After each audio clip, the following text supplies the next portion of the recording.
Perseguição, perseguição. Essa perseguição que tantas vezes levou cristãos à morte, levou no México cristeiro muitos guerreiros ao campo de batalha, mas também à morte. Não só a morte, mas a morte nesta terra que comprou-lhes a vitória eterna.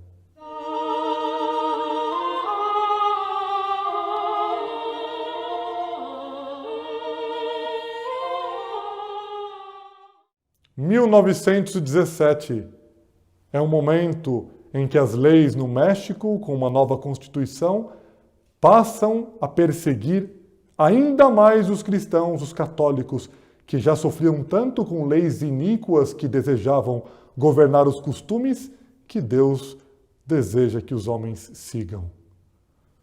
Aqueles católicos tiveram de ouvir as leis que deveriam seguir para cumprir o que os mandatários na terra queriam, porque estes não amavam a Deus. Entre estes artigos da lei constavam os seguintes: a exigência de educação laica nas escolas, proibição das ordens religiosas e do culto em público, fora das igrejas, restrição dos direitos de propriedade das organizações religiosas e retirada de direitos básicos dos membros do clero, como o uso do hábito.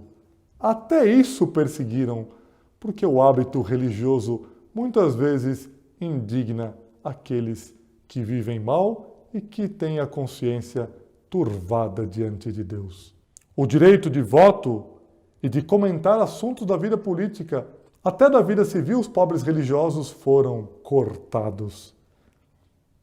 As ordens religiosas foram dissolvidas, até isso fizeram. As editoras católicas foram tomadas e as escolas católicas foram secularizadas, sendo proibida qualquer menção a Deus. Imagens foram destruídas e crucifixos foram arrancados das paredes das repartições. Uma crise tenebrosa. Em 1924, o mandatário sobe. Em seguida, é instaurada uma Liga Nacional que se propõe a defender a liberdade religiosa. Inicialmente, são apenas conversas, depois a coisa começa a esquentar. Era chamado Movimento Cristeiro. Esses cristeiros, em 1927, tomam armas para se defender contra as injustiças que o governo está fazendo contra os religiosos e os cristãos, os católicos. Inicia-se, então, uma grande guerra.